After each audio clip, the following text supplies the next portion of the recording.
A warm welcome to all. Welcome to Caribbean Visionary Educators Building Bridges, Recognizing the Importance of Middle Leaders webinar. However, before we get into our program, we first want to invite Mrs. Janine Williams to open our program with a prayer. Mrs. Janine. Hi, good afternoon, everyone. Let us pray. Father, we thank you today for this opportunity to host our Middle Leadership webinar. We pray your blessings on our keynote speaker and on our panelists and our participants. We pray, God, that this time spent together will be a meaningful one that will enlighten, encourage, and equip our participants. Father, bless this evening's program in Jesus' name. Amen. Thank you, Mrs. Williams. Distinguished presenters and highly esteemed leaders in education, CBE members across the Caribbean region and throughout the world, and other invited guests, a pleasant good evening to you all. And thank you for joining us for an enthralling program prepared for you by the Executive of Caribbean Visionary Educators. I am Jonathan Labari, a CVE executive and founding member, and I have the grand pleasure and privilege today of being your chairman. Are you a middle leader, or maybe you're aspiring to be one? Well, you are in the right place this evening. Our program will include a riveting feature address by CVE's very own president, Dr. Freddy James, followed by our invited panelists who would present briefly on their experience as middle leaders. And finally, we will end with a panel discussion, a question and answer segment, where you will have the opportunity to send your questions to us and have the panel discuss it. Our panel, by the way, comprises of education leaders across the Caribbean region, so you are surely in for an edifying experience. So just before we move along, you can just take note of a couple announcements. I'm sure you will be pleased to know that the CBE, Caribbean Visionary Educators, has been making waves, not just in the Caribbean, but throughout the world. And we are sure that some of our viewers today are from all over the globe. So we would love to know which part of the world you are viewing from. So feel free to leave your country in the chat, that YouTube chat, so that we would be able to see that information. Additionally, if, as you listen to the feature address or to the panelists as well, if any questions should arise, you can feel free to utilize that same YouTube chat to pose your questions to the speakers. That will also be passed on to the moderator so that during our question and answer session, those questions can be discussed. And so now it is with great pleasure that I introduce our feature speaker for CVE's Building Bridges webinar, Dr. Freddy James.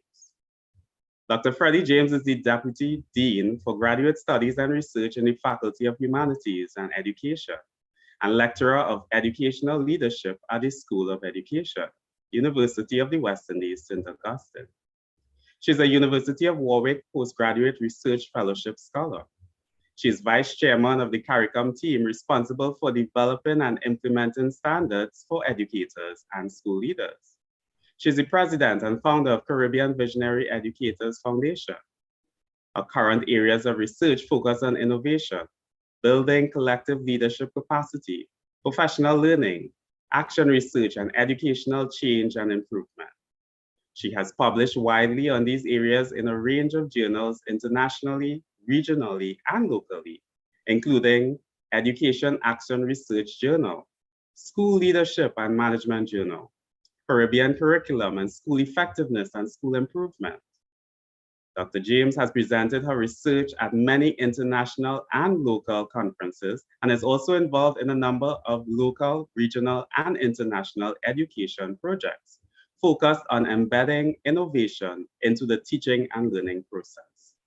In this regard, she brought a team from Finland to conduct a training workshop on innovative pedagogy for selected staff at the University of the West Indies, St. Augustine. She's currently involved in an international project focused on creating social entrepreneurship to fight poverty.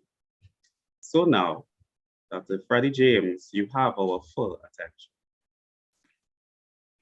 Thank you very much, Mr. Labari. I often wonder, when we have these kind of sessions, how great it is that we have the opportunity that we can share with our colleagues within the region and outside of the region. And every opportunity that we get, we are grateful for. Today, we focus on building bridges, recognizing the importance of middle leaders.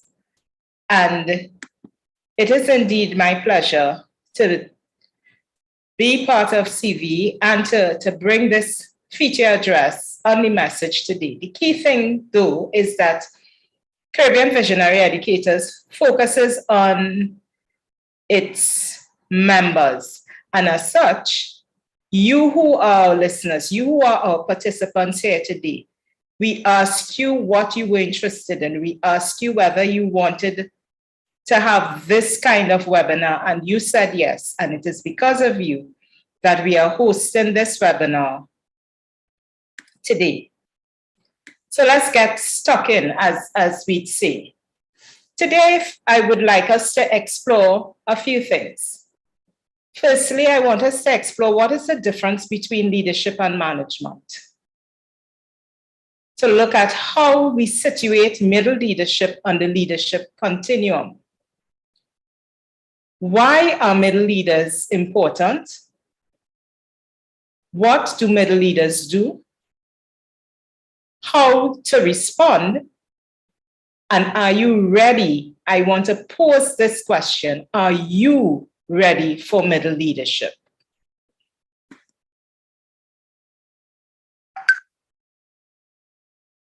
I think I'm quite posed. I believe I'm quite posed and positioned, to bring this message about middle leadership to you because I've been there myself. I am Freddy James. I am a former secondary school dean. I am a former head of department of secondary school. I am a leader. My area of research is leadership, educational leadership. So I feel I am in a position to speak about middle leadership today with you. And I want to start by defining leadership because the issue we are dealing with is not middle management, as some people might want to think.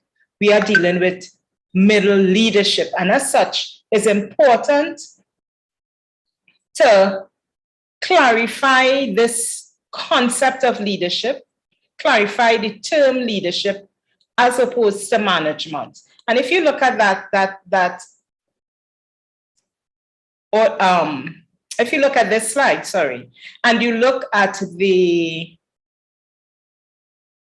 words used in this picture, it says empower people. That's what leadership is about. Inspire people, lead change, and share vision. Leadership is really about moving people from one point to another or facilitating their own action, their own reaction and responses to a call to leadership that they may find taking place in themselves. And the purpose of leadership is to realize a vision and to lead change. So if you're in the leadership position and you find yourself not having any impact or any influence, something is wrong. You need to reflect and revise. Leadership is doing the right things. And I've added in here, doing the right things with conviction, with confidence, with compassion, communication, competence, commitment, and above all, courage. Leadership is not for the faint-hearted.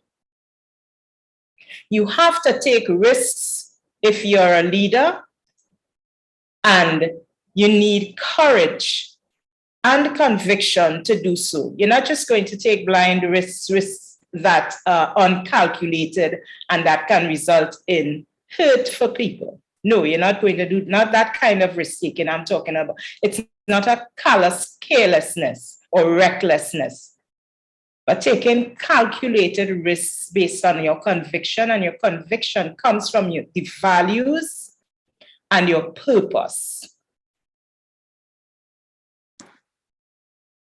So let's look now at management, and so that we could clarify that difference. What is management?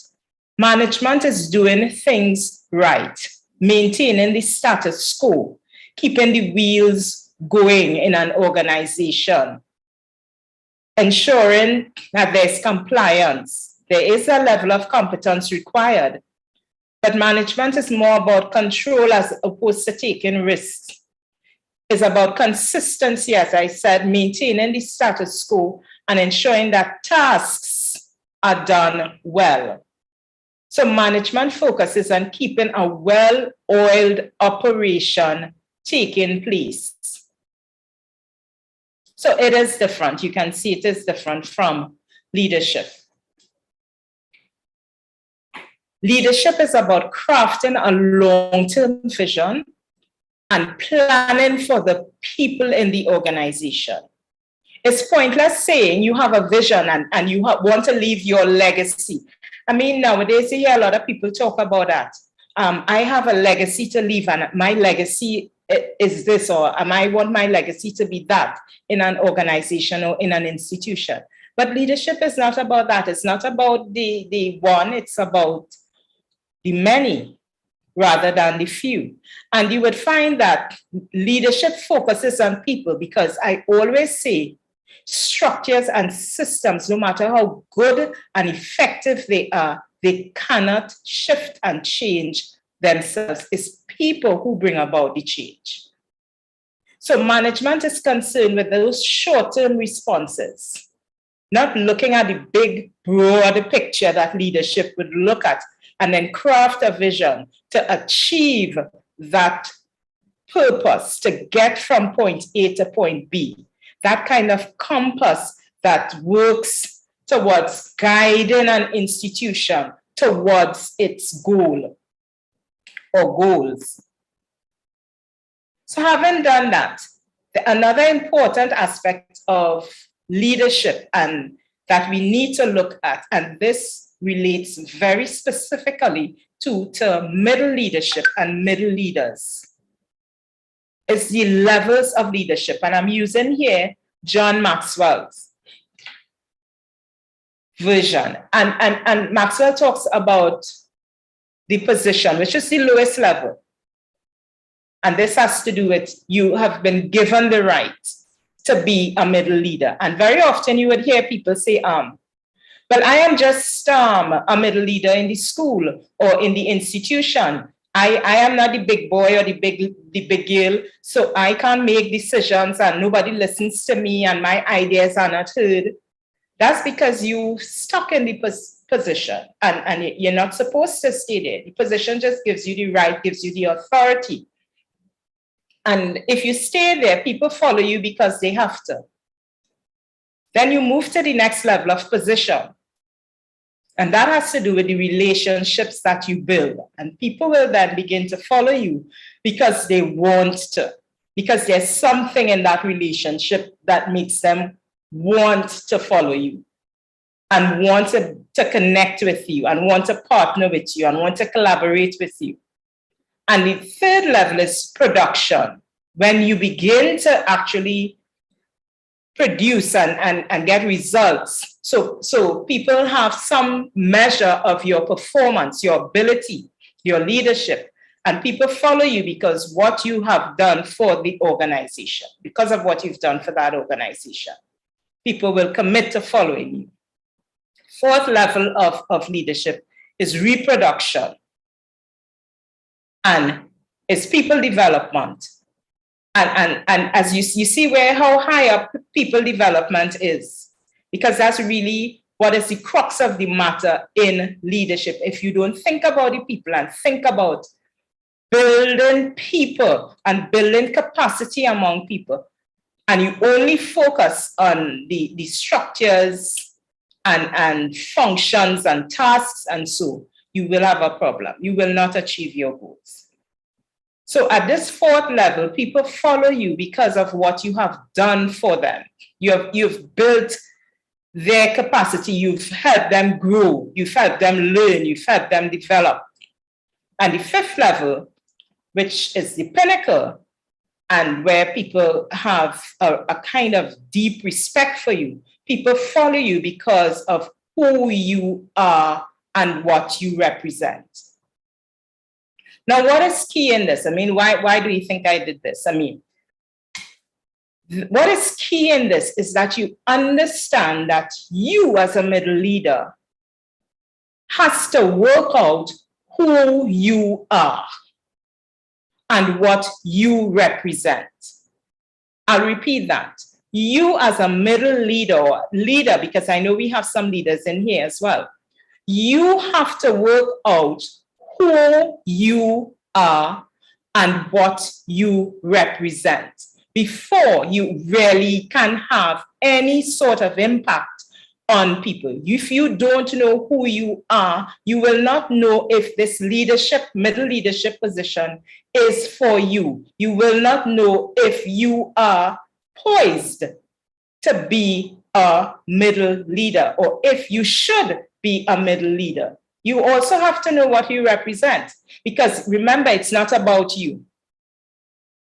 It's about the teaching and learning and the development of people that you are tasked with, that becomes your responsibility as a middle leader. And that position is really very critical.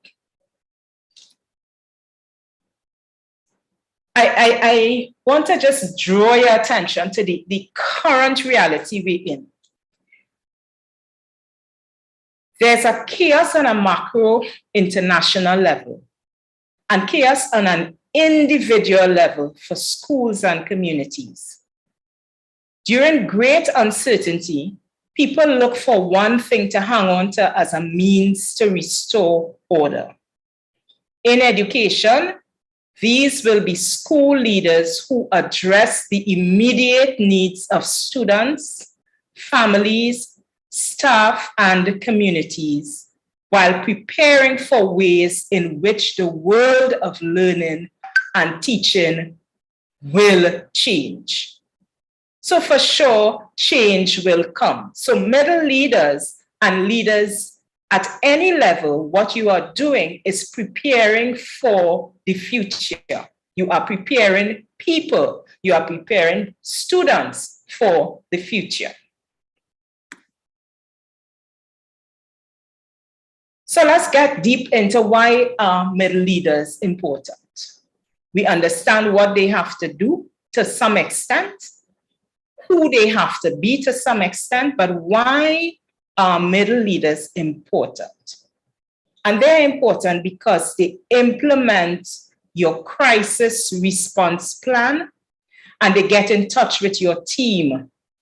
If you look at what took place with, you reflect on that, what took place during the pandemic and what is taking place in the pandemic, you would realize that a crisis response has to be embedded in the process of education and in the process of the teaching and learning,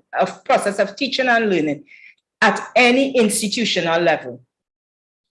And therefore, you have to have people who are prepared and capable to implement a crisis response. Across schools, across universities, you had to leverage that middle leadership during this crisis, this COVID-19 pandemic, in order for institutions to run effectively, or even to run at any level of, any capacity. Middle leaders are important because they ensure the quality and equity in teaching and learning are maintained. The senior leader is not the person who is going to go into the classroom or go in with the teachers to ensure quality and equity taking place at that chalk phase, middle leaders are the ones who will do it. And middle leaders are important because they show empathy and communicate effectively. You would know on a normal basis how important communication is. And it is even so much more important during times of crisis like the times that we are in now. So what do middle leaders do? Middle leaders mind the gap. Middle leaders bridge that gap between senior leadership and the classroom. Middle leaders are responsible for interpreting the institution's vision and mission. They are also responsible for transforming the vision and mission into teaching and learning practices in ways that will achieve the institution's educational outcomes. Middle leaders in education are responsible for maintaining teacher and student quality. Not just the students, but for the teachers. So they are responsible for both teachers and the students. So that's something key to remember. And if you put that into context, that a middle leader is important to maintain quality of just the teacher. So teacher quality and student quality. It's a very important rule and a role that comes with much responsibility and accountability. So this is what middle leaders do. It's not a linear process that they're involved in. They build, they fill, they find ways to bridge these gaps that exist in the whole education process and bridge that gap between senior management, senior leadership, and the schools, teachers, the school stakeholders, the schools, students, parents, and they have to think through how this will be done. There's no one size that will fit all. It has to be a collaborative process, and it has to be a dynamic process that will find itself. Some things might remain the same for a period of time, but you would find that it is continually changing and revisions being made, and particularly you predict as a leader what may come or how things may change, you adjust and shift to suit. So it's not just one linear process or one size that will fit all or one approach that you'll take. Today it might be a ladder, tomorrow it might look like this. That you have to do that innovation, come up with those bright ideas and partner on whatever you need to do to get your people from one point to another and to bridge that gap again. So middle leaders, in essence, make or break institutions. I want to ask you, how would you want to be remembered as a middle leader?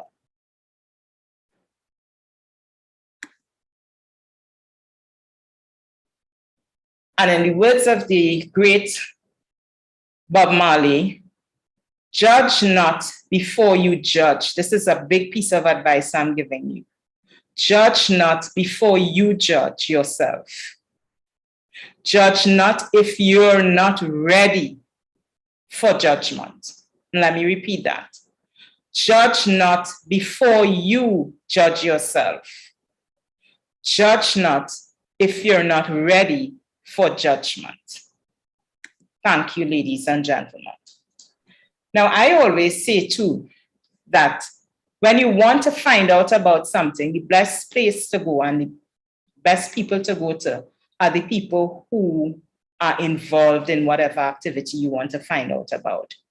And Caribbean Visionary Educators has always taken this approach to get the knowers, as we say in research, get the people who know involved. And so we're now going to go into what we call the panel discussion. And we have a team from within the Caribbean at different levels in education. And I'm going to turn you back over now to our host, Jonathan Labari. Thank you very much. Thank you so much, Dr. Freddy James, helping us to see that distinction between management and leadership. I'm sure all here would have truly benefited as leaders, middle leaders, and aspiring middle leaders as well. So as was mentioned by Dr. James, we have our 5 panelists with us. And before they get into the question and answer segment, they would first like to present briefly on their experience as middle leaders. And so we would begin firstly with Dr. Rene Wibby. But before I invite him, just to repeat some announcements earlier, if any questions arise, any questions that you would like to present to the panel for them to discuss, you can feel free to use the YouTube chat in order to post your questions. We're also asking you to mention the region that you are from, which country you are presently viewing our program from. And so now we turn our attention to Dr. Rene Wibby. Dr. Rene Jerome Wibby is a middle leader, a dean within the secondary education system in the Republic of Trinidad and Tobago. Dr. Wibby has over 34 years of teaching experience across primary, secondary, and tertiary levels. His research interests are educational leadership, middle leaders, teaching and learning, assessment and evaluation, and curriculum development. So Dr. Wibby, you have our attention. Okay, good afternoon, everyone. And let me just start up this slide. Okay, good. So just making sure that you're hearing me. Hello? We are. Yes, we are. Great. All right. So I'd like to thank you very much for the invitation to be part of this webinar. And after listening to Dr. James, I'm wondering, I wonder if there's anything I can do further, because she presented it was such a good presentation. All right, so let me see what I can possibly do. So middle leadership, as was said earlier, is the structure in Trinidad and Tobago has changed in our secondary schools with introduction of middle leadership. The thing is, in Trinidad and Tobago, we really don't use the word middle leader or middle leadership, but we use the word middle manager. These leaders are sandwiched between senior management, principals, and teachers. And according to Siskin, is a hermaphroditic role where they perform not just the role of a middle leader, but also the role of an administrator. So they're sandwiched in the middle. And in the Republic of Trinidad and Tobago, this cadre of middle leaders comprises heads of department as well as deans. Now, my research, my PhD thesis was on the enactment of middle managers' roles in the administration of secondary schools and an education district in the Republic of Trinidad and Tobago. So I'm just going to just share something very briefly on some of the literature based on the dean's roles. Now, my thesis focused both on heads of department and deans, but this afternoon I was asked to speak on the topic of being a dean. So some of the roles based in the literature, we have the supervision of a form teacher team, patrolling the school during lunch and the break periods. I know this role is very important now during the pandemic, since students are now back out, to ensure that they are safe. So this is a very important role. Checking form teachers' attendance registers, monitoring student absences. Again, it has become even, I should say, more important now, again, because of the pandemic, because some students, although they should be in school, they are still staying home. Inspecting students' uniforms, monitoring their behavior. And of course, preparing referrals. the Student Support Services, which is a support service for the education system, such as guidance counselors and other services as well. Collaborate with parents and also external agencies, track the academic progress of students, process lots of paperwork, convene meetings with form teacher teams, and provide students pastoral care. Now, the thing about it is that pastoral care isn't really mentioned in the job description of a dean. It is implied, but it is a very important role that deans need to perform. The thing is whether or not we are trained to do so. So secondary school deans have really not been widely researched. And as noted by the glaring omission in the literature, because when I did this thesis, it was extremely difficult to get material on deans, especially secondary school deans. What I found instead was on academic deans at the university. But secondary school deans was very difficult. And as one particular researcher indicated, maybe it's because it is not given the value as its counterpart, head of department. So I was asked to focus my discussion, my presentation on certain questions. So how did your expectations when you assume the role compared to the reality experience in your role as a middle leader? Well, prior to my appointment to middle leadership at the school where I work, we had two classifications of deans, the Dean of Studies and Dean of Discipline.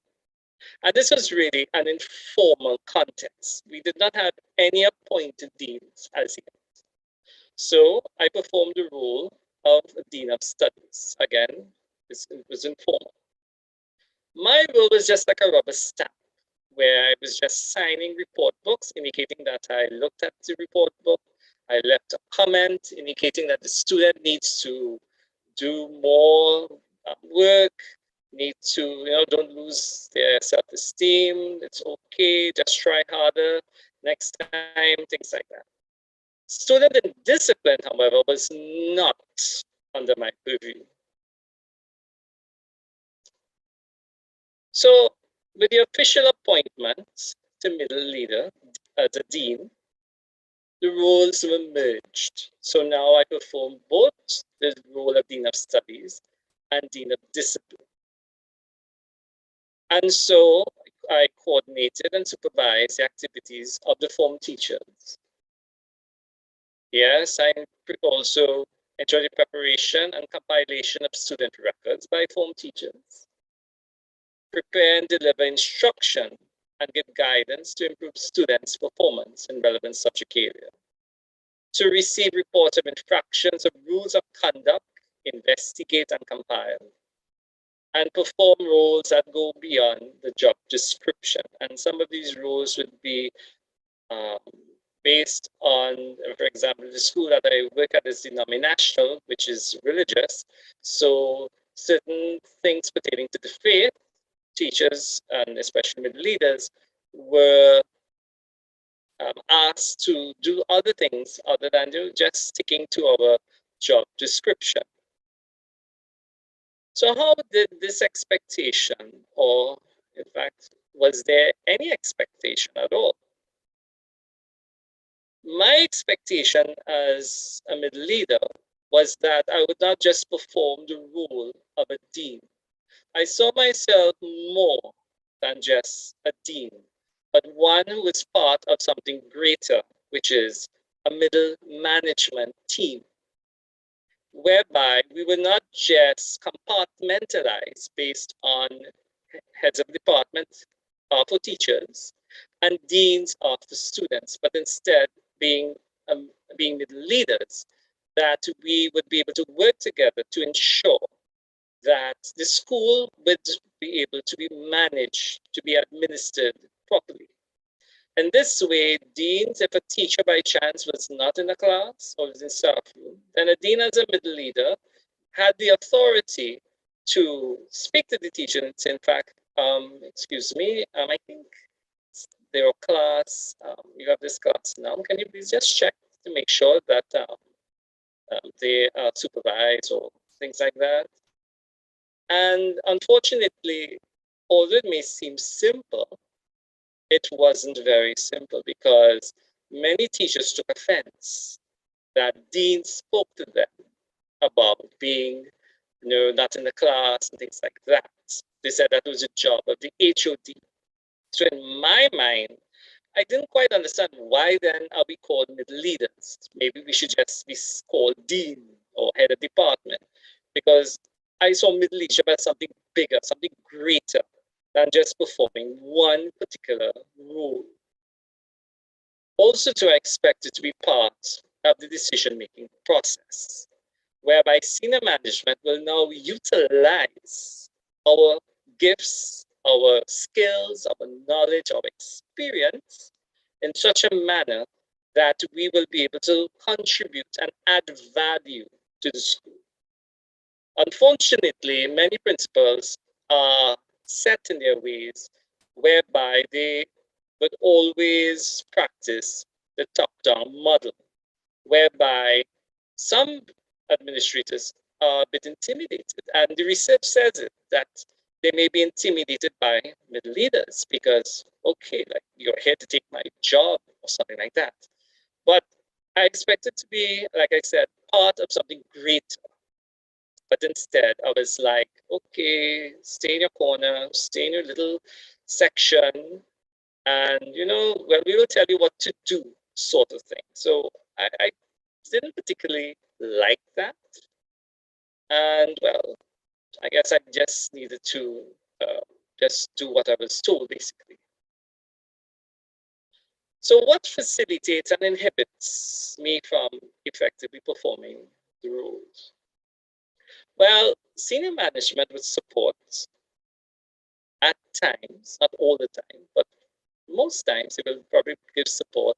Like, for example, if I'm unable to handle a situation with students, or maybe I've had difficult parents, they will intervene. Or in fact, if I had an issue with a form teacher, they will intervene to ensure that these things will actually take place.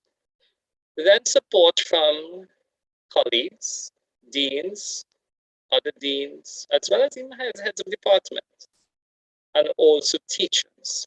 And I cannot forget the parents as well as the students. So together, these various stakeholders combine, assist with my ability to facilitate the performance, or rather the enactment of my role as a dean.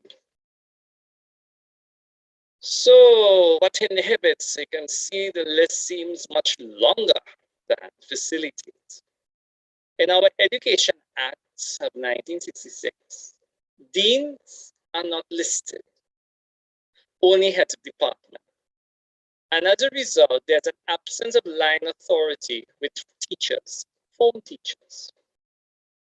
So this is one of the, should I say, bone of contention, where teachers feel that we are unable to give them a directive because it's not stated there in the job descriptions and even the education acts. So that creates a bit of tension. And then you have form teachers' indifference. They just don't want to be a form teacher. They don't want to be in the class. They don't want to take the role. They just don't want to do it. Although it is in their job description as a teacher, they just don't want to do it. And usually form teachers are the first responders. And when they are unable to handle a situation, it is then referred to the deans. But instead, everything gets referred to the deans because we are being paid to do it. So as a result, they basically took a hands-up approach and said, all right, you're being paid, you handle it. So that support from form teachers at times can be challenging because you have some very good form teachers.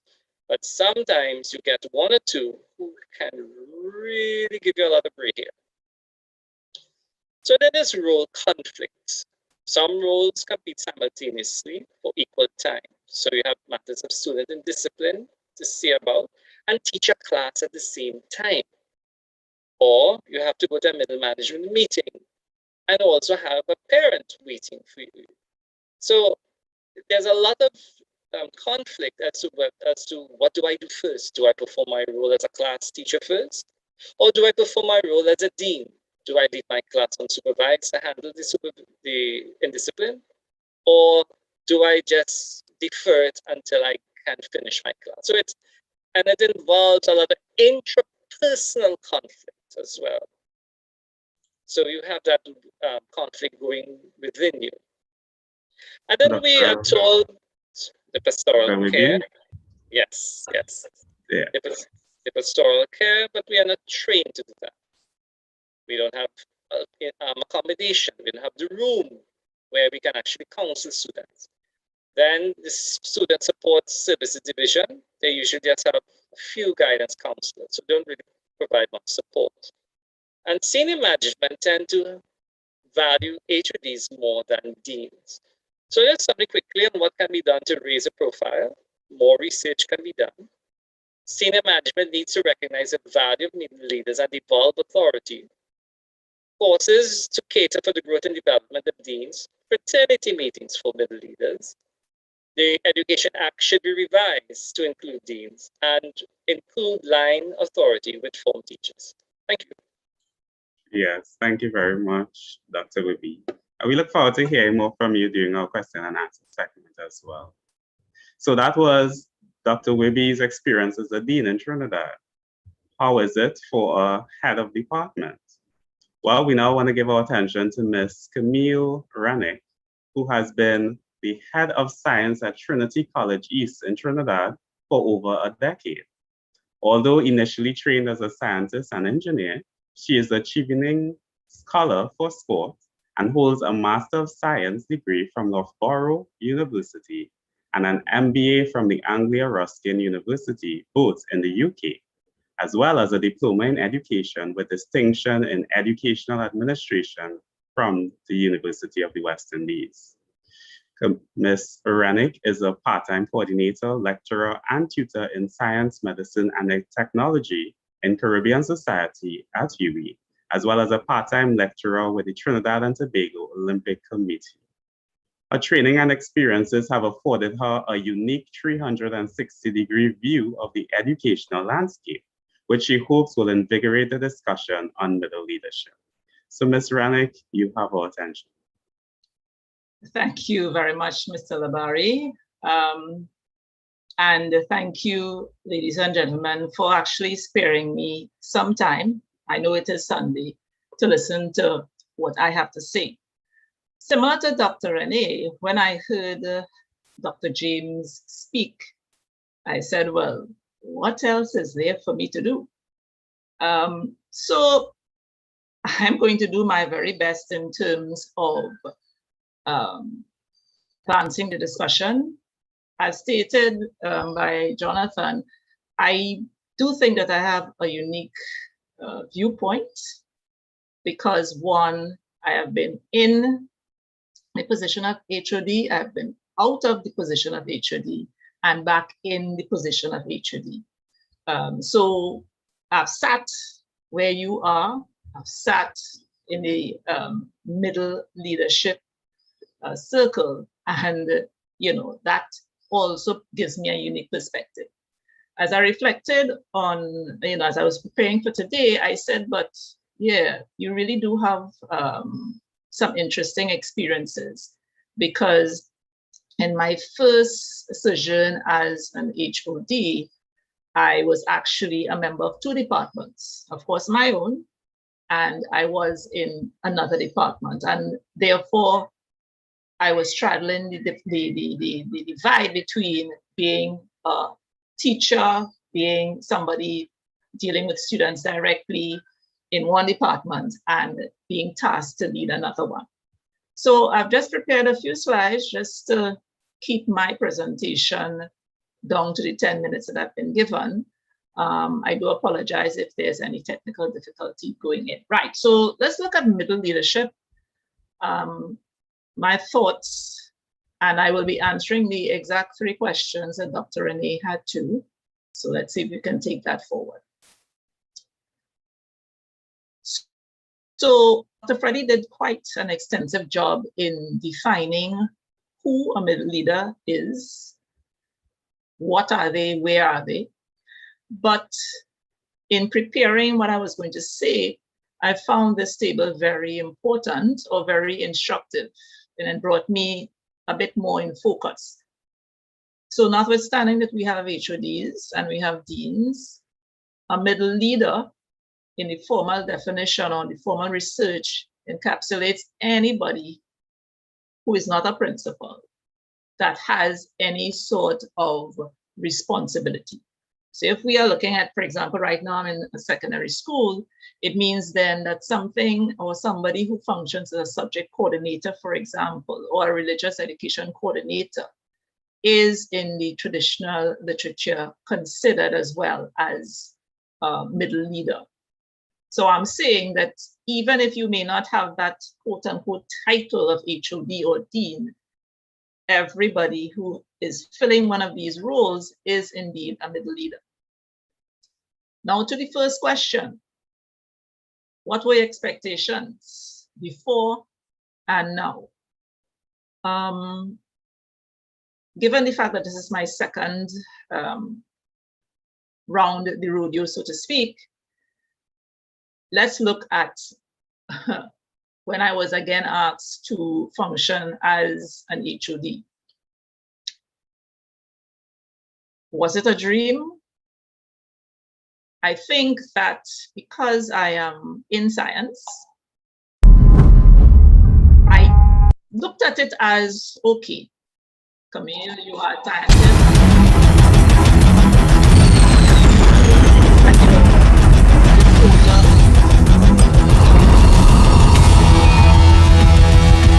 And I decided in coming in to look at it with fresh eyes, to look at it with a sense of discovery, to look at this opportunity as an HOD with, or remove that potential to be jaded, given the fact, I've been here already. So that was one thing that I worked on a lot, my mindset coming into the position. So I was, bushy-tailed, so to speak, bright-eyed. However, because I'm also a pragmatist, I did have some caveats, so to speak. I knew that I may face a challenge. And why was this? Given that this was my second sojourn, I knew I was coming in to a team who had just come out of X years of one type of leader or one leadership environment. And hence it means that you would be tasked, or I would be tasked with forming a new team to continue the vision. And anybody who's been out there, if you're forming a new team, that process in itself is a difficult one. Because remember, you are speaking to people who have embedded themselves in a particular culture. But I said, you know what? It may be hard, but I'm positive that with the new training that I have under my belt, I would be able to do it. I could do it. I could do it. The reality. So I am now here. What are my expectations now? What is the reality now? I think this picture says it all. There are many days that I'm like, this little guy, how do we move past this point? Dr. Freddy alluded to the fact that we now have new challenges. So COVID-19, the pandemic has indeed placed new challenges. You have the fact that I am, again, as I'm saying, trying to form a new team. You have the fact that you're sitting down within a particular school environment. And these have indeed put some challenges on the table that at times, it seems that how do we get out of this? But not all days are like that. has given you a taste. The title says it all. Regardless of the challenge, you need to move forward. You need to wake up every morning. You need to put your thinking cap on. If there's a problem to be solved, you bring out your tools for innovation and you move forward. Now, what are some of the things that facilitate effective middle leadership? And I do appreciate Dr. Freddy's distinction between leadership and management. I'm going to get to that. So the first thing that's a facilitator for me is self-awareness. Now, I purposely left these words here. You know, when you're making a slide, you would have these words that you need to replace. The question, we see these words all the time. Does anybody actually know what these things mean? Is it that we've been looking at this position, this opportunity, this reality of middle leadership, and we've seen people do that. So yeah, it's a simple thing. We need to be something that facilitates effective leadership is self-awareness. Who are you? What's your motivation? What type of personality are you? So for example, if you use myself, there are many systems that can tell you about your personality. Some people believe some of them are unscientific, but if we take the Myers-Briggs personality typologies, for example, and I would still suggest that people do that test. It at least gives you a baseline piece of information in terms of who you are. For me, I'm classed as INTJ. That is somebody who's introverted, but somebody who's strategic in thinking, and so on. And why is that information important to me? Because it actually shapes how I function to some degree. But I've seen a lot of the traits described by that typology in me. And if you know who you are, or more importantly, who you are not, then it means that if there's something that may cause conflict within the team, that you are able to address it. So self-awareness, what your skill sets are, what you are lacking is very important as a facilitator. So, secondly, your VV most. What is this? Your vision, your values, what you value, what's your mission here? A lot of people may feel, I'm now in the seat, I'm now in the seat. But literally speaking, how long are you in that seat for? Is it that you are claiming this position of HOD or Dean because, well, I have struggled in the vineyard long, it's my time now? Or have you come in here as a contributor to the betterment of your educational facility, of your students, and so on, and you are a servant attempting to move the vision forward? So what is your VMOS? As it says, if you don't have a vision, your people will perish. Your team members will perish. The students who you are tasked to lead will perish, not literally, of course. And if you do have a vision, is this vision clearly articulated? Does your department know what you're about? Very early in this second rotation of mine, I came in and I said, well, listen, I asked them, of course, what they felt should be our mission as a department, but more importantly, I at least articulated what my thought process was, because it's going to be something that may be driving action for the next few years, and hence that needs to be very clearly articulated. So if you don't have a vision as yet, you've not sat down and worked through what is it I'm here to do for this period of time, then you need to get there. Of course, supportive admin, as Dr. Ranick has said, is also very useful. And I will say here, say less. I think everybody knows what we mean by that. Very quickly, continual professional development. You are actually in leadership and a leader. And hence, there are certain skill sets that you actually must have in order to do this job well, as Dr. Freddy has said. I've just listed a few here. So information on strategic human management, for example. I just did some training on conflict and mediation. So this is very important actually as a skill set that we need to have, because anytime you have two people interacting, there is a potential for conflict. Emotional intelligence, of course, is going to be very important as a facilitator. I cannot stress this next point. It's basically something that guides my action, and that is data, data, and more data. You have to collect it. You have to analyze it. You cannot continue to make decisions without having some baseline data to make your decisions off, right? And therefore, what may be some things that may inhibit our action or effectiveness as middle leadership? First of all, the degree of devolution. Senior management devolves power to you or position to you. They actually are supposed to devolve three things. One is administration, two is management, and three is leadership. A lot of the times in educational institutions, only the administration is devolved. So yes, you do all the paperwork, you do all the form filling, reports to CXC or questions asked from the ministry, but sometimes the other two things are not fully devolved, and that creates a conflict, and that impacts on your ability to be an effective leader. Two, your motivation. Are you here as a king or queen on the throne? So here are my minions, and you continue that power dynamic, or do you see yourself, or is your motivation here because you've come to contribute to something, to the movement of your school, the empowerment of your students, and so on? What do you see yourself? What's your motivation for being in this position?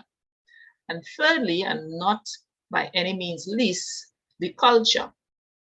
Culture is going to be extremely important.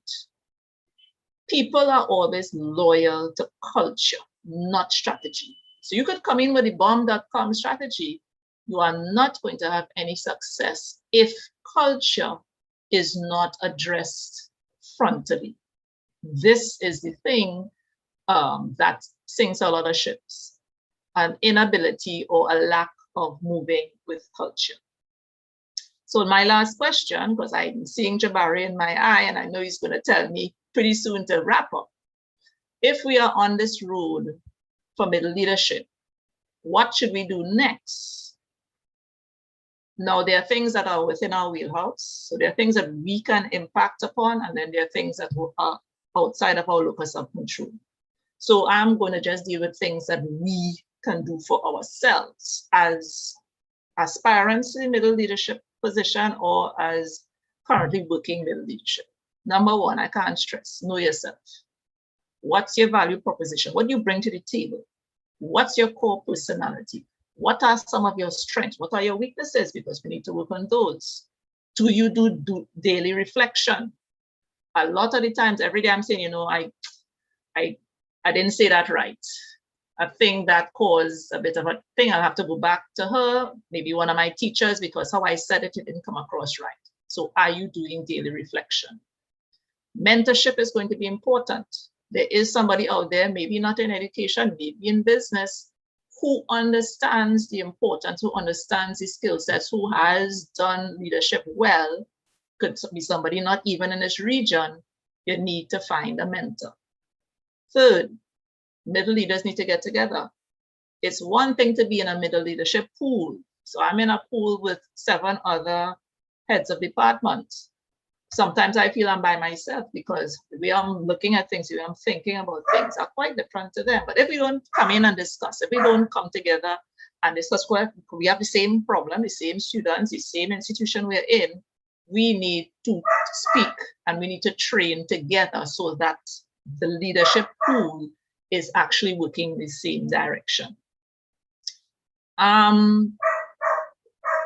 Last thoughts. What is your value proposition? You're put there for a purpose. What is it you bring to the table? What promise do you hold for those who are looking up to you? It's something that we need to think about if this thing of middle leadership is going to make any sense, and more importantly, make any impact. Jabari, I haven't looked at my time, but I think I'm going to start here. So thank you again for listening. I, of course, will be open to any questions moving forward. And in all things, let us go excellently. Thank you so much, Ms. Ranick. So we want to move on to our third panelist, that is Mrs. Arlene Winchester Morris. She has been a teacher for the past 31 years. She began her teaching career. Good afternoon, ladies and gentlemen. I feel honored this afternoon to have been invited to be a part of this discussion highlighting the role of middle leaders in the education system. Now, my experience in the position as head of department spans several years unofficially, despite my being appointed to the position for the past 4 years. I would have gained experience in coordinating and supervising the teaching and learning activities of mostly the infant department prior to my appointment. Now, when I got appointed, I had mixed feelings of excitement and some of trepidation. Since I was appointed at a new school, and naturally, I was unsure of what needs and challenges existed in the department to which I would have been assigned, and what level of support that I was going to have in carrying out my duties. However, I felt that I can make a difference. I saw myself fulfilling a very important role, that of ensuring that the department worked as a team, implementing initiatives and strategies towards the students' development and their academic achievement. I also envisioned myself as being a member of an administrative team, working together towards the school's improvement. On assuming the position, I was able to implement some of the plans which were derived based on my observations of the needs of the department. The rewriting of the scheme of work that was congruent with the newly adopted integrated thematic approach by the ministry in the delivery of the curriculum is just an example. I also met a group of dedicated teachers who were willing to work together to get the job done. And I was pleased to have the support of higher administration as well. While I knew that part of my duties involved the teaching of a class, what I did not expect was to have a class with discipline and academic challenges that were above the norm. And this was particularly demanding and challenging for me as I sought to effectively fulfill my administrative duties and responsibilities while managing the class. Now, in the performance of my duties, which, as we will have alluded to earlier, it's primarily designed to assist the principal in the leadership of the school. There are facilitators and inhibitors of this process. One of the facilitators is support from higher administration. And as I mentioned earlier, I had that support, the support of the principal and vice principal, and I also had the support of teachers. They were accessible and accommodating at all times. Having such support meant that I was able to bring any ideas or concerns to them, being assured that it will be considered, and I also felt comfortable that decisions I made regarding my department will be respected once it did not go against school policy. Having regularly scheduled administrators' meetings was a very useful structure for me because it facilitated and supported the communication of information and helped to build camaraderie among us as administrators. My previous experience was also a facilitator in working in my new position. I was able to draw on skills gained while acting in my unofficial capacity. These included organizing meetings for the development of schemes of work and other initiatives, reviewing record and evaluation, and ensuring discipline among students. However, I was hindered because of a lack of in-service training in clinical supervision, which eventually was provided after holding the position for about 2 years.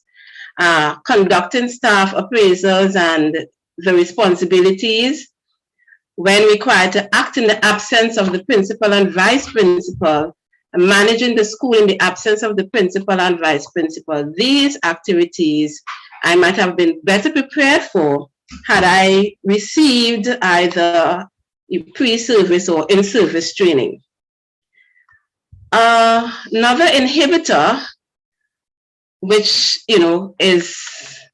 constantly plagues me, is having to juggle between teaching and the management duties to which I'm assigned. Now, anyone having the experience would appreciate the extent of work required for teaching a class. Adding the management of a department to that has been an ongoing challenge, as I mentioned. Now, given that the responsibilities as the class teacher has in no way been lessened to facilitate the requirements of the position, this dynamic challenges my ability to accomplish my deliverables. For example, I have an ongoing challenge with monitoring and supervision, since the time needed for this activity has to be taken away from my regular teaching schedule. So this constant tug is usually intensified or diminished based on the discipline of the class and whether or not I have an assistant working with me. So depending on these factors, issues that may arise within the department may not be addressed in a timely manner as I would like, and this in turn, of course, threatens my confidence and the credibility. Now, middle leaders in our education system are critically positioned as either the catalyst for change or the inhibitor of change. The HOD has the responsibility of giving administrative assistance to the principal, specific to the management of teachers. The HOD ensures that the curriculum is implemented effectively, and more so when adjustments are made, as was the case with the move to online teaching as a result of this pandemic. Whether the program of work is developed and implemented in the manner specified largely depends on the HOD. So given such a position that we as HODs hold, emphasis needs to be placed on raising the profile or recognizing the valuable inputs that we, the middle leaders, make in the whole scheme of things. For example, an effective orientation or training program needs to be established. This program should be designed to provide support for persons who are appointed to the position to properly introduce middle leaders to the staff, educate the staff about their roles and functions, and establish their authority. An effective program should also be designed in such a way that it minimizes the number of errors that a middle leader is likely to make as he or she begins to perform his or her role. This will contribute greatly to building the confidence of leaders and make them more proficient in their duties. Additionally, there must be structures put in place to ensure that head administrators and the middle leaders work together as a team with effective lines of communication being established, as this will serve to mitigate against teachers who might seek to undermine the authority of the middle leader and the middle leader overstepping the authority of upper leaders. Thirdly, middle leaders themselves also have a responsibility to assist in raising their own profile. Teachers need to see them as leaders and managers who they can trust to guide them in the performance of their duties. Therefore, middle leaders need to be competent, confident, and efficient in the delivery of the curriculum and in the management of their class, as this example can be easily assessed by those under his or her charge. In other words, middle leaders must practice what they preach. They also need to build trust and collegiality among the members of the department. Therefore, they must practice honesty and integrity.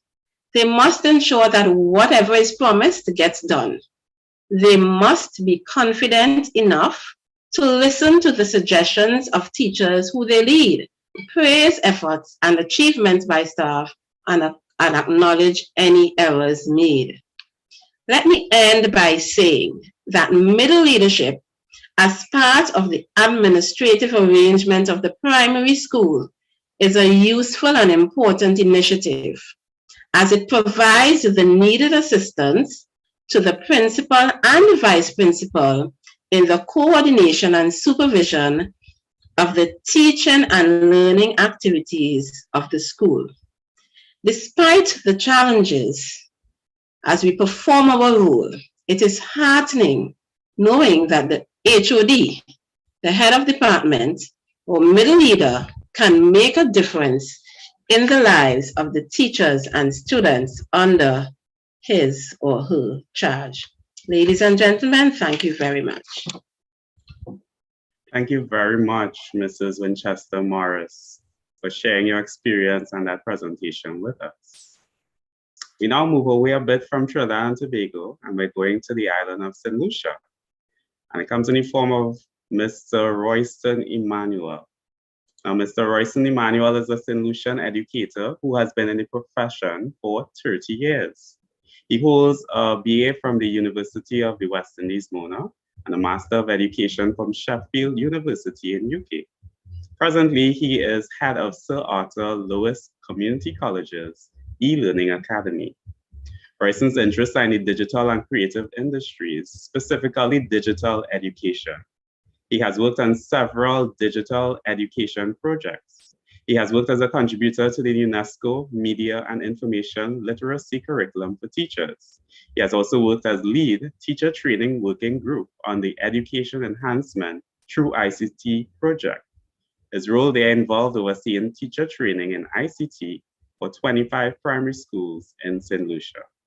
From 2018 to present, he serves as a trainer for the Commonwealth of Learning Digital Education Leadership in Action program. Royston has also worked on developing curriculum for Sir Arthur Lewis Community College. He has written courses in web development, social media and web applications, digital literacy and technology education. He's also the co-author of the college's digital education program for teachers, the e-learning academy for educators. So Dr. Royston, Mr. Royston Emmanuel, you have our attention now. All right, that will take a few years to be called doctor. Thank you for that. Okay, guys, good evening, and it's an honor to be part of this course. And I'll just try to get straight to the point. I'm just going to start by giving a background, some kind of context of where I am and what I do. I am the head of the e-learning academy with responsibility for implementation of our e-learning modality, training of facilitators. We monitor and of course evaluate what's happening on the platform, instructional activities, etc. We write semesterly reports, and we act as a support system for our 2,500 students as well as our 160 faculty members. The unit actually is pretty young. I wrote a proposal in 2017 to have the college make this move towards an e-learning modality. It was accepted, and I served for 2 years as a one-man unit called the e-learning unit. But by 2019, with our we got a new principal, Dr. Kifnos, who has done wonders for us. And of course, he conceptualized the e-learning academy and the need to have a well-supported unit, in theory. Okay, so my role today is to more or less maybe just repeat some of what has been said before, because as I'm listening, I'm just saying, yeah, that's exactly what I went through. So it's more or less rubber stamping it and saying, yeah, this is what happened as well. But I hope to bring in some new insight to this discussion as well. When I took up this job as head of the e-learning academy, I had quite a few expectations. I expected that, I would get support. And support, when you're uniquely poised as a middle leader, you want support from senior management, but you want support from the people who you worked with previously, because I was faculty before. And you want that support, of course, from the students as well.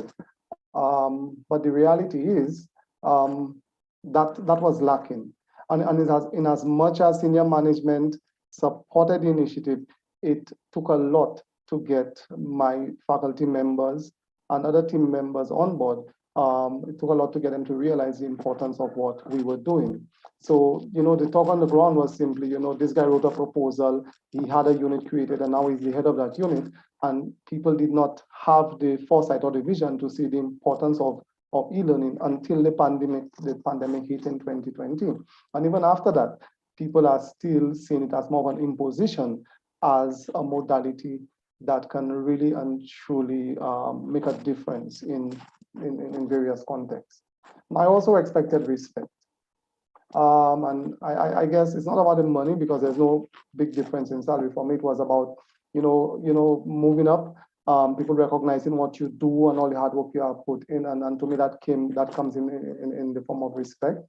And but when people don't understand what you do and don't appreciate its value in your context, it's very hard to get that.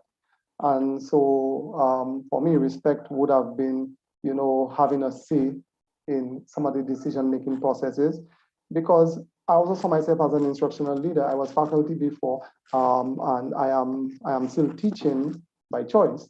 So I would have understood a lot of the nuances of what's happening in the instructional process. But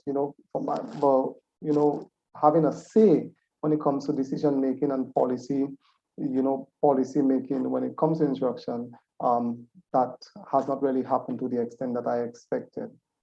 Okay. On the more practical level, just the idea of getting a full complement of staff and the resources I needed seemed quite difficult. So for a long time, I was asked to justify, why do I need this? Why do I need that? And until the pandemic came, the reality did not sink in. Caribbean people don't like to buy software. We don't like to buy software. And so when you ask for specific software to make certain things happen on the platform and to facilitate, the process of e-learning and make the work easier, make the job easier for your colleagues, people don't recognize the need to spend that kind of money. And that is just something for my years practicing in the digital media industry in the Caribbean. That is one of the sore points of the Caribbean. We do not like to pay for software. I found that communicating was quite a little bit difficult. So you will send email out to your colleagues, they will not respond, or they might question your authority for sending that kind of email or something like that, or would seek to correct, your email, and just copy everybody on it. And to me, that suggested a kind of tension, a kind of non-acceptance of what I did or what we did as a unit, etc. Okay, so for me, well, what facilitates and inhibits me effectively performing my role? I think one of the things that facilitates the effective performance of my role is the rapport I have with my team members. I mean, we're a team, and because we worked side by side as faculty and support staff, for years, it was easy when it comes to decision making within the unit. It's quite easy because it's more participatory. It's not about me making a decision and saying, guys, we're going to do this. It's about me asking, what do you think is the best approach? And of course, we are very open as a unit to suggestions, even from people outside of the unit. I think because I still teach, it really has facilitated the effective performance of my role. So I have a window into the experiences of teachers, of students, and that kind of insight is definitely invaluable, although at times it may act as a double-edged sword. But I find that because I teach, I can use my subject, knowledge to even test and model best practices, to find on the technology and plugins, extensions that can make teachers' work easier. And because I still teach and because I have taught for so long, I can communicate with my colleagues. I have that connection with them. I can call them, I can WhatsApp them, I can just sit and talk to them. And I have developed a level of empathy because I was in the position before and I am still doing it. I think what facilitates my performance for my role is also my subject matter knowledge, and that's because I teach the areas that I work in right now: web development, mobile app development, and those type of things. So, for instance, I have one example where I had, when there were only 3 of us in the department, I actually trained the secretary to become an LMS administrator, and we did that over 2 years. So because I had that pedagogical background, it was not difficult to organize professional development within my unit. And so a number of the members of my unit have been trained by me and have moved up when it comes to the performance of their duties, and have even gotten upgrades. And I think what we do a lot we engage in research, and that is so critical when it comes to facilitating your role. Research is empirical. It's you know, in the Caribbean too, and I have to keep saying it, we make many decisions based on anecdotal data, you know, hearsay and those type of things. And when I actually expose people to the type of research we're doing and they realize the usefulness of it, it's easier to convince them to take certain actions, etc. So for me, this is so important. Okay, and finally, what can be done to raise the profile of middle leaders? Of course, management training, and I know Dr. James made it clear that management and leadership is two different things. You lead people, you manage resources, etc.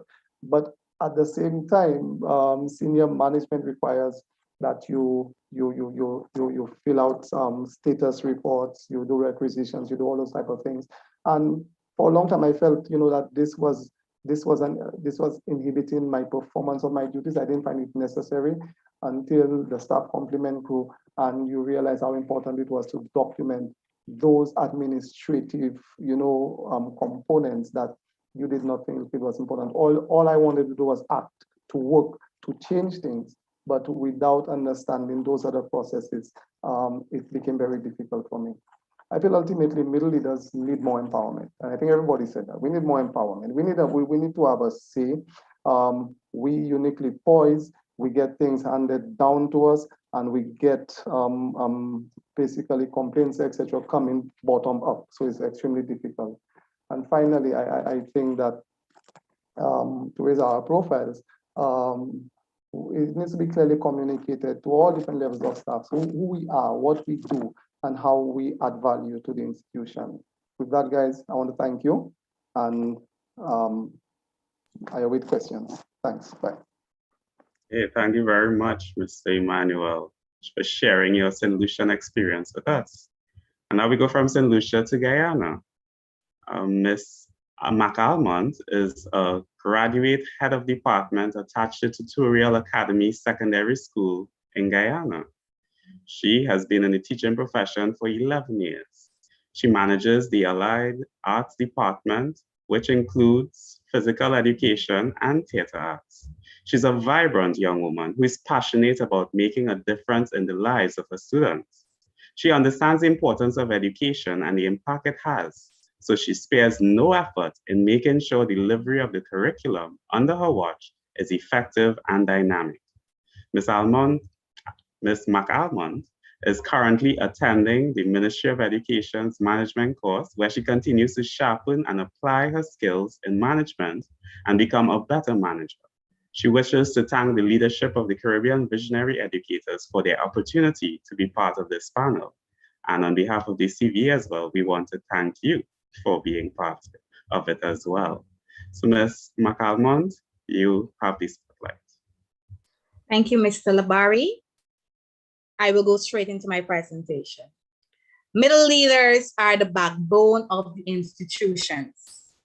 These are heads of departments, senior masters and mistresses, level supervisors, and curriculum specialists. They ensure that the delivery of the curriculum is effective and relevant for the changing world. It is the responsibility of the middle leaders to ensure that the curriculum is developed and delivered on a daily basis.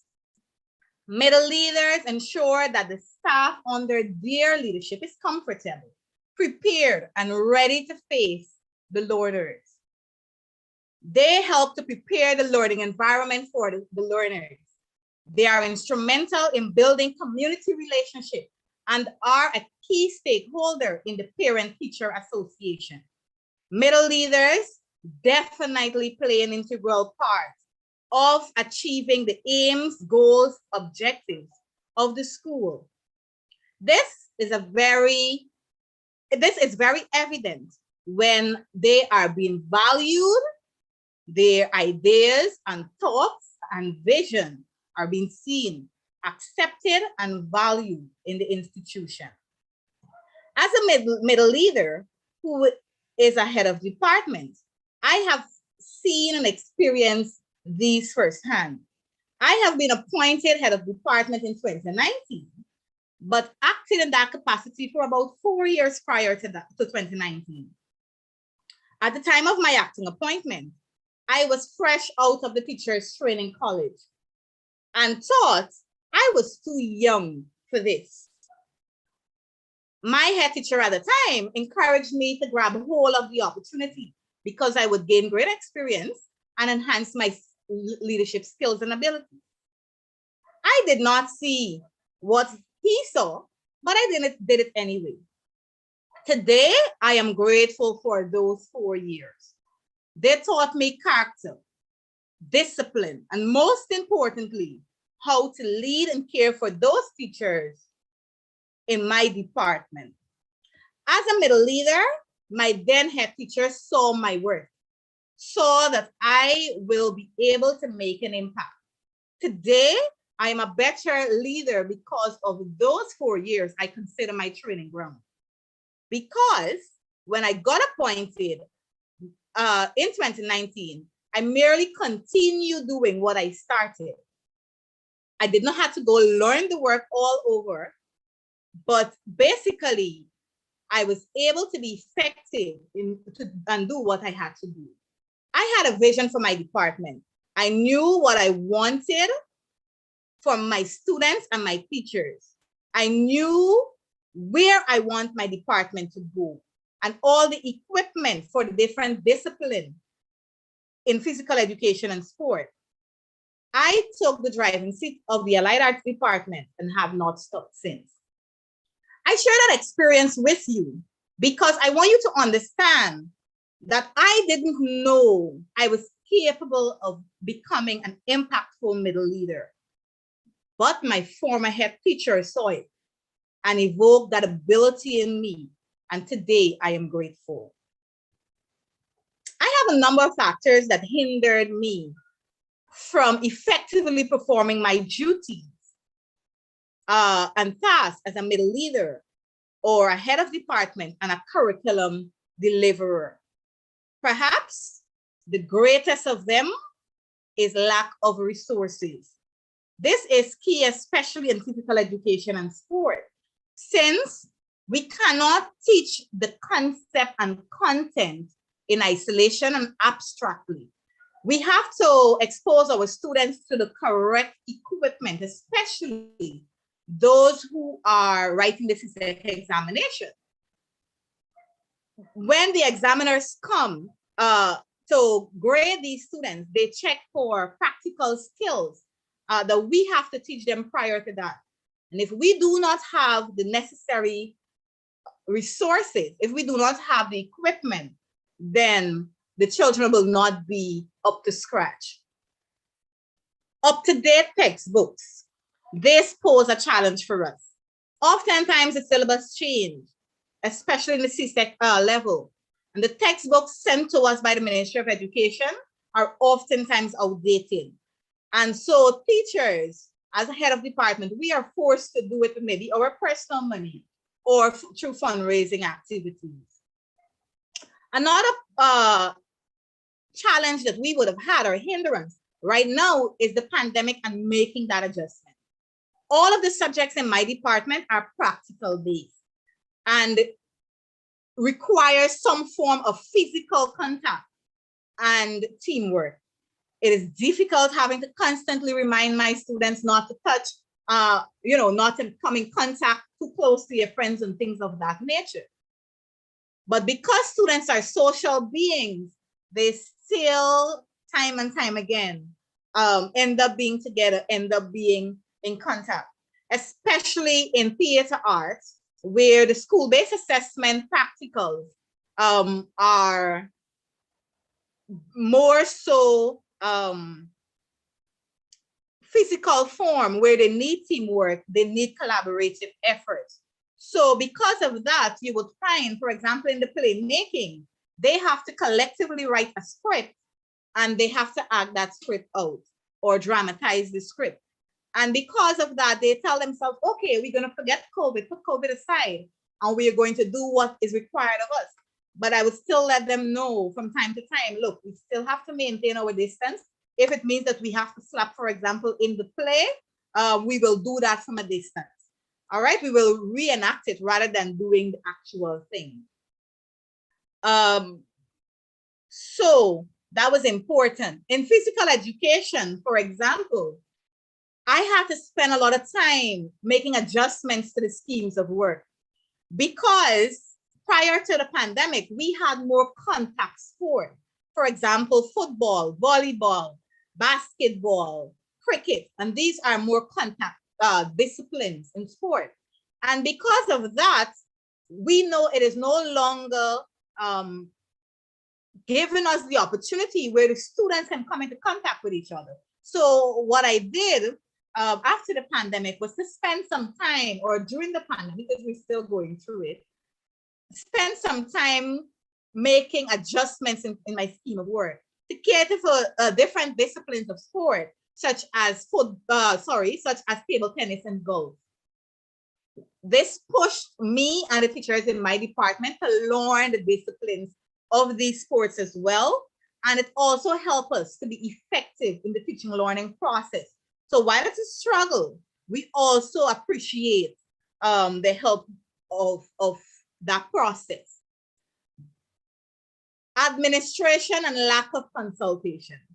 This can pose some amount of difficulty since it disregards the leadership and the middle leadership and their decision.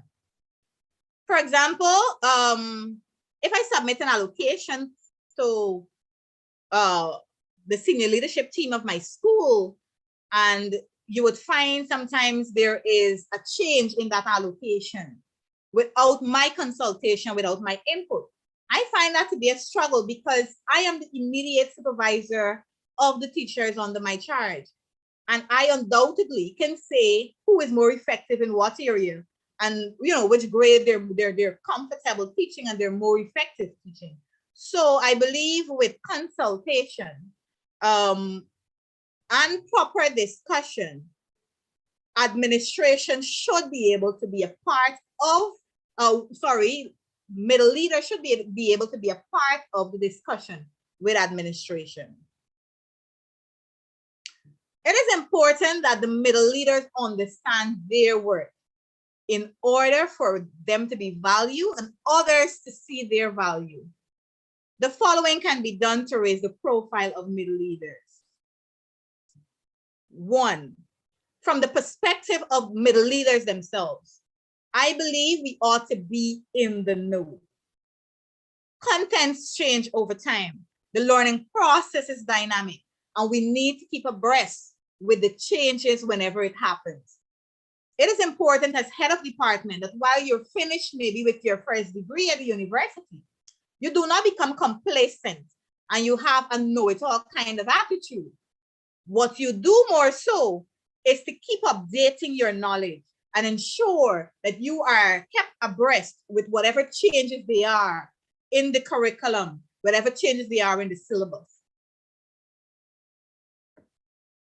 You must also be open to learning. You must be able to have a receptive learning ability.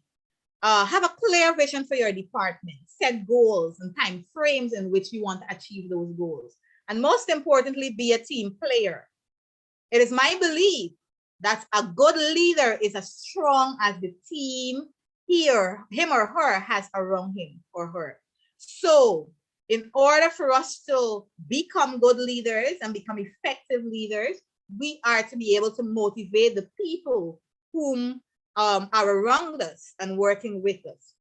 Most importantly, though, I want us to understand that we are to be resilient. Remember, we are humans. We get tired at times. We feel as if this work becomes burdensome to us. But remember, we have to pick ourselves up because people are depending on us. I also believe that you are to get support where it is needed. And if you are to get support, you are to ensure that you're not a superhuman. You can ask somebody who's a part of your school environs to help you with whatever they can when the need arises. Most importantly, coming from the level of the school, you are to ensure that you know your value, you know your worth, and because it is believed that we are the engine room for the sustainable change in the school system. So because we are the implementer, because we are the executor of all the decisions that are made, we ensure that we are part of the decision making so that we are going to be able to effectively help that decision to go forward. And finally, from the level of the Ministry of Education, I think it is important that in the respective departments, they can lend support to us through meaningful workshops, ensuring that we have the adequate resources, and most importantly, ensure that we are prepared and equipped once there is a change and once there is a need in the different school areas and the different disciplines. I thank you very much for listening. Ms. Mahalai McAlmont, we're truly grateful for that vibrant and passionate presentation there. We look forward to hearing from you a bit later on. Thank you much. So, at this point, we now want to go into our question and answer session. And so we want to pass over the spotlight to our moderator, Mrs. Latoya Paffenat. Good afternoon, everyone. So you are invited to send your questions to our YouTube chat. Whatever questions you have, make sure and tell us where you're from, all right, and send your questions. While you're sending your questions, let me just share with you all a couple of the comments, right? Some person sent comments already. So I'm just gonna read just a few of them just while you all are sending your questions through to us. So Tariq Bash says, I appreciate the use of the term middle leaders as opposed to traditional middle managers. I believe that leadership is an integral function of deans and HODs. Kadeen McDougall, says, additionally, to call HODs and deans middle leaders is really changing the top-down structure of authority. Middle management is more suited since we just follow instructions. Teresa Skinner said, good points being made by the panelists. She especially pointed out the comment, know oneself and why you are there. And Cecilia Ferguson says, succession planning can help middle managers to grow, gain knowledge and experience or empowerment. So just sharing with you all a couple of comments, and I'm going to start off the questions with a question shared by, make sure I pronounce the word correctly. So Kadeen McDougall, she had a question, and I want to direct that question to Mr. Royston Emmanuel. All right, so Mr. Emmanuel, let me get the questions to make sure. So because she made a comment, her question was focused on going back out to school. So she said, despite being in school, I have to rephrase it, right? So she said that despite being in online school and the increasing use of technology, now that we are back out on a school compound, do you think there has been any changes? Has there been an impact? And she went on to ask, do you think the pandemic pushed us forward in our approach to school? That's a great question. The pandemic forced us to embrace digital modalities in education, and the Caribbean needed that shot, that injection, okay?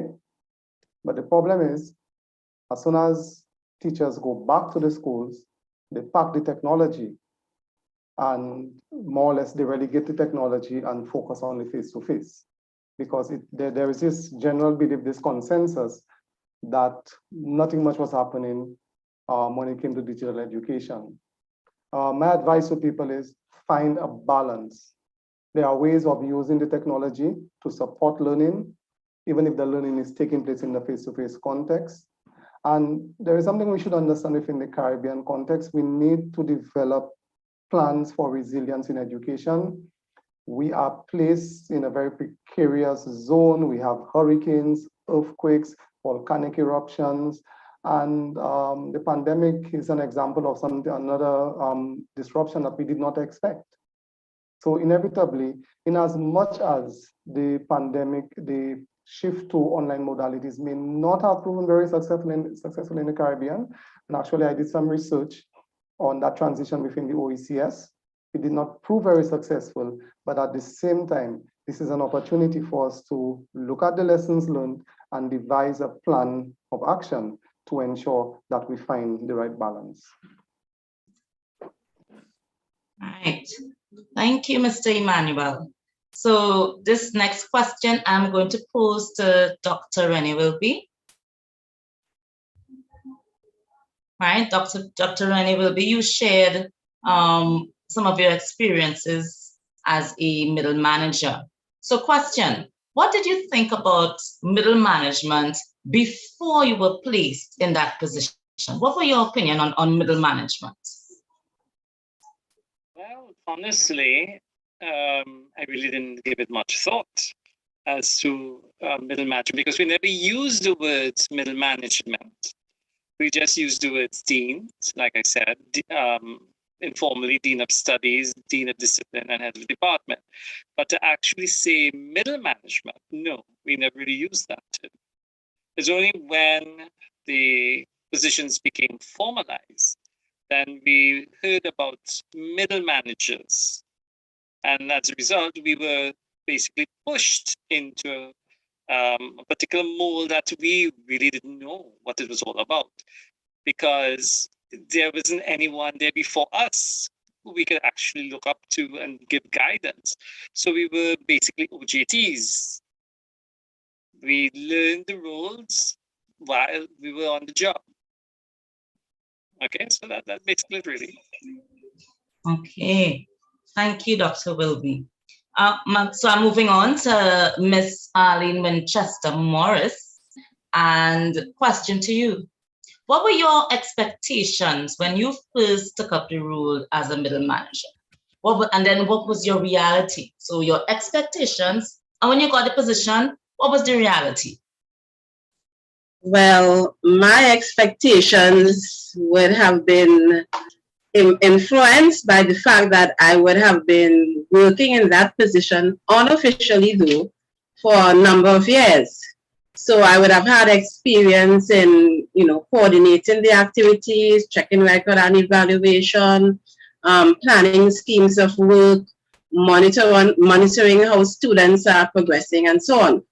So that I had a pretty good idea as to what the roles and functions of the department were, and coupled with reading about what I was getting into before I actually got into, I realized that I was actually doing a lot of the work.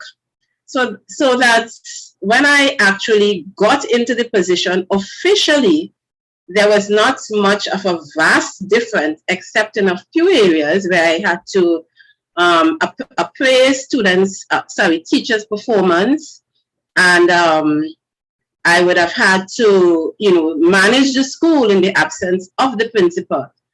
And these were the areas that, you know, I would have had to really depend on the guidance of the leadership, the principal and vice principal, in terms of taking me forward in that direction. But like I said, it was not very much different from what I would have experienced. So it was more or less, you know, a good transition for me. Understood.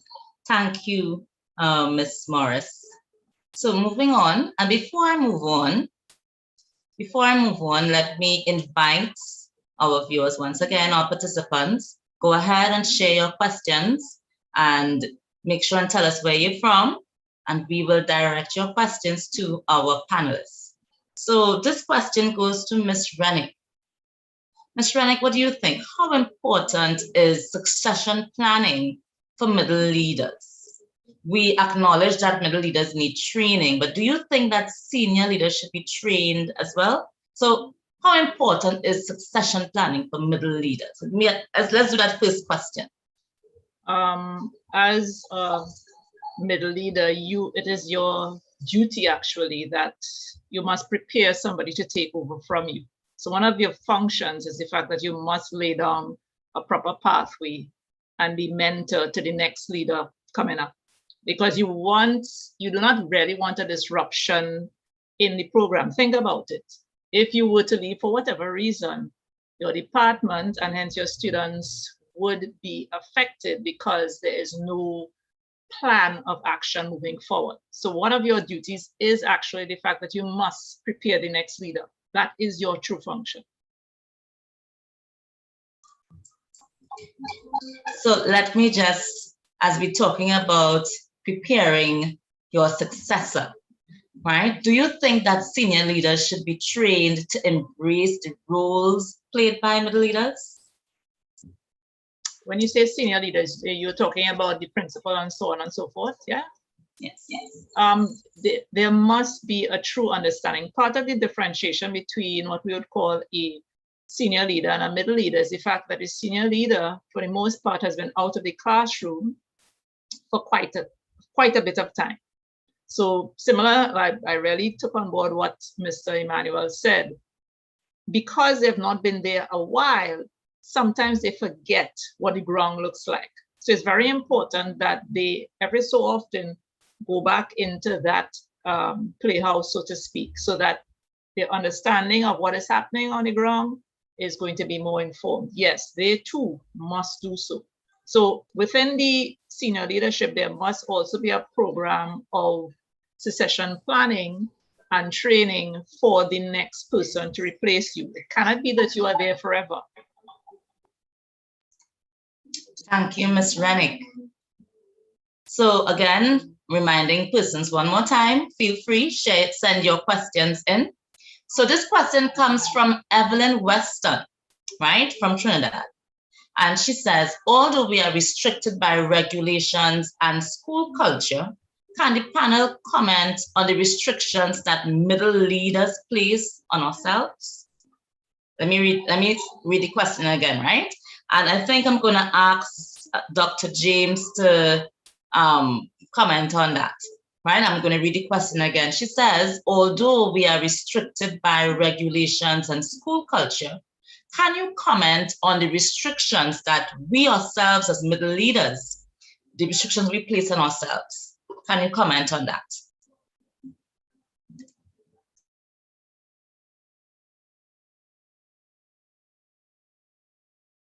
You're still on mute. Sorry, thanks for the question. And that is an excellent question. Because a big part of the role of or executing the role of a middle leader is actually what that middle leader perceives, values, feels about himself or herself. As one of the panelists said, alluded to, it's an emotional intelligence issue. Being self-aware, being aware of others, empathy, practicing empathy, and so on. And a big issue with middle leaders and middle leadership is that this whole role confusion that they experience. They're not sure if they're teachers or leaders. The truth is, that is something that,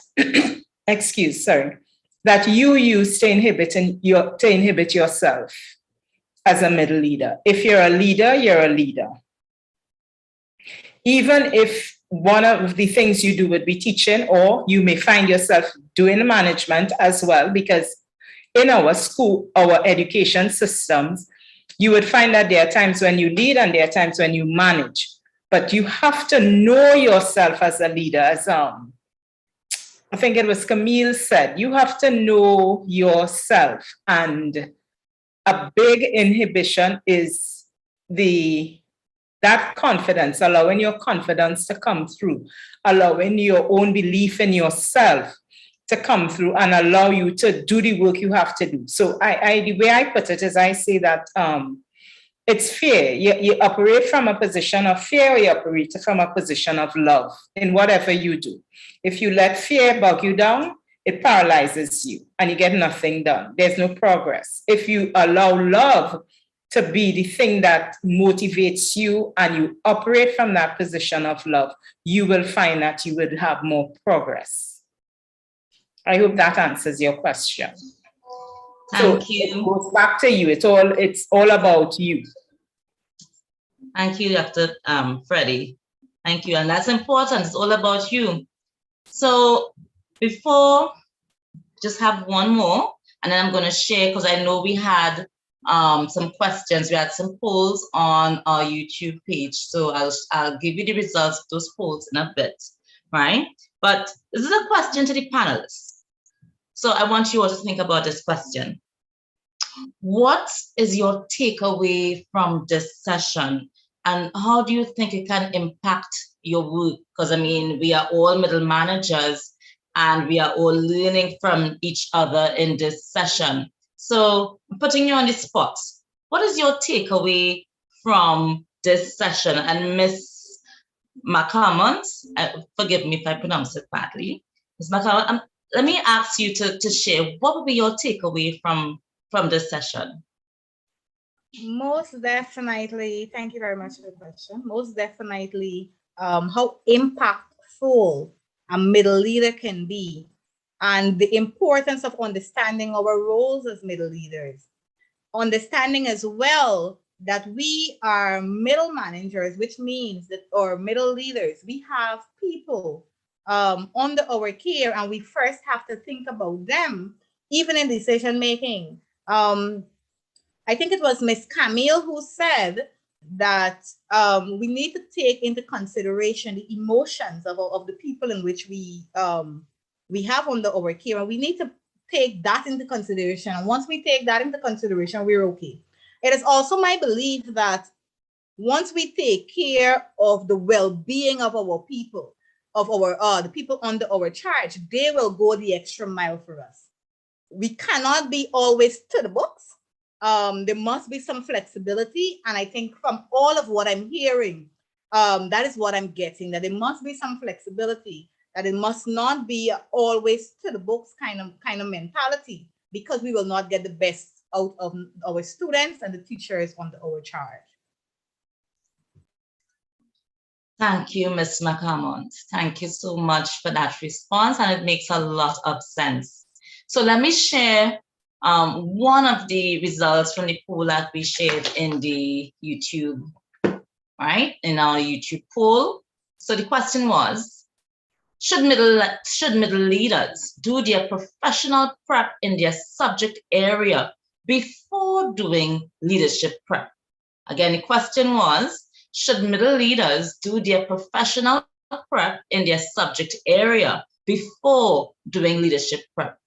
And the results from the poll has the majority saying yes. 80% of the respondents said yes, they should. And 19% said no, they don't have to do that. All right. I've got one more question, and then I'm going to hand back over to Jonathan. So I think I've asked everyone on the panel. So what I'm going to do, I'm going to share the question, And whoever wants to volunteer, right, you can go ahead and volunteer. So question says, the initial school of leadership said, leaders are born, but not made. Today, however, we have many avenues to train. Where can middle managers access these types of training in leadership and management? All right, I think I should direct that question to Dr. Freddy. What do you all think? Let me read the question again, but it's open to anyone who wants to answer. The question says, the initial school of leadership said leaders are born but not made. Today, however, we have many avenues to train. So where can middle managers access these types of training in leadership and management? So I hand it over to you, panelists. Right. Well, there's the debate whether leaders are born or whether they are made. And I always say they both, because you have to be born, you're not dropping from the sky. So you have to be born, and then leaders can be made, prepared into leaders. You have, so I am not a trait terrorist. I know people say who are trait terrorists tend to believe, that, yeah, this year, you have to be born to lead. But I don't believe that. I believe that people can be prepared for leadership, and that is what we need to do. And where they can do that, they can do that right at the School of Education at the UWI, or, that's what I know, where I know, and where I know you would get, quite good training, if I may say so myself. You'll be well prepared by, we have a very competent staff. If I may say so myself, I am part of the leadership team at the School of Education. But certainly there are a number of things you can do. The Caribbean Visionary Educators was really incorporated for this purpose, to provide the support for educators at different levels. And I can tell you, up to last Friday, I used the resources on the website, the Caribbean Visionary Education, Caribbean Visionary Educators website, to teach clinical supervision to my postgraduate DPET students. And it was excellent. So there are a range of resources there. If you can't get into a formal program, there are a range of resources there. We do a lot of webinars, and we have a lot of events that are geared to professional learning. We partner with the 21st Century Educators, who as well do a lot of professional learning exercises and activities and events. So even if you do not find yourself being able to go into a formal program to prepare for your leadership role, you can develop yourself by participating in many of the online events and activities that are available. And as I said, you can go to our website and go under the section for leadership. We have it in heads of department, deans. We have a whole range of activities. And let me stop there. Okay, so thank you so much to all the persons who would have shared their comments and would have shared their questions. We appreciate your participation this afternoon. I'm going to hand back to Jonathan. Thank you so much, Latoya, for moderating that question and answer session. At this point, we just want to quickly introduce you to the team behind this event, the Cbe Executive Team. And we invite them to turn on their cameras if they can, as they are introduced. We will start with our president and founder, Dr. Freddy James. We have also Ms. Alicia Messiah, a founding member. Ms. Charmaine Richardson, also a founding member. Ms. Luann Russell, also founding member. Latoya Papanet, you would have just seen her there moderating. And we have Janine Williams, another founding member. Aliane Pierre, an executive member. Viola Roux, our executive member as well. We have Dr. Phyllis Rigo, executive member. Dr. Gertrude Schott, another executive member. And unfortunately, we were not able to have some of our members with us, but they were Rachel Williams, Anderson Labari, Cecile Minot, Brianna Antwine, and Danielle Wilson. But here you have the CBE executive, the team behind today's events. I'm sure you're grateful for their efforts. And if you have not done so as yet, we at CBE encourage you to check us out on Facebook and follow. We also invite you to visit our website at cbeeducators.com and subscribe to our regular emails. You can also subscribe to our CBE YouTube channel. And you can even feel free to contact us at cbeeducators@gmail.com if you would like to get in touch with us, or even if you would like to contribute your resources so that other educators can indeed benefit from each other's work. At this point in time, we now want to go to Dr. Phyllis Rigo, an executive member of Caribbean Visionary Educators, as she will deliver the vote of thanks. Thank you, Mr. Labari, Jonathan. Ladies and gentlemen, we have come to the end of our first webinar for 2022. The pleasure is mine to express our appreciation to our speakers today. First, to our featured speaker, Dr. Freddy James, our own. I thank you for your insightful presentation, Dr. James. Heartfelt gratitude also to the members of the panel, Dr. Wibby, Ms. Ranick, Mrs. Morris, for sharing your experiences as middle leaders from the secondary and the primary school sector in Trinidad and Tobago. And a hearty thank you is also extended to Mr. Emmanuel from St. Lucia and Ms. Matt Almond from Guyana for providing the middle leadership perspective for us from the region. Our greatest gratitude, however, is extended to you, the viewing public on YouTube, for logging on and for sharing this experience today with us. Thank you for participating, and I do hope that our presentation has enriched your understanding of the value of middle leaders in our schools. Right? Do continue to follow us on Facebook and YouTube and subscribe to our website so you know that you can be abreast of what we have in store for the rest of the year. It promises to be a very exciting year for us. Become a member, be a part of a great movement in education. So I'm wrapping up, and I say that I am aware that there are persons logged on from all over the globe. So from Trinidad and Tobago, I say good night, be safe wherever you are.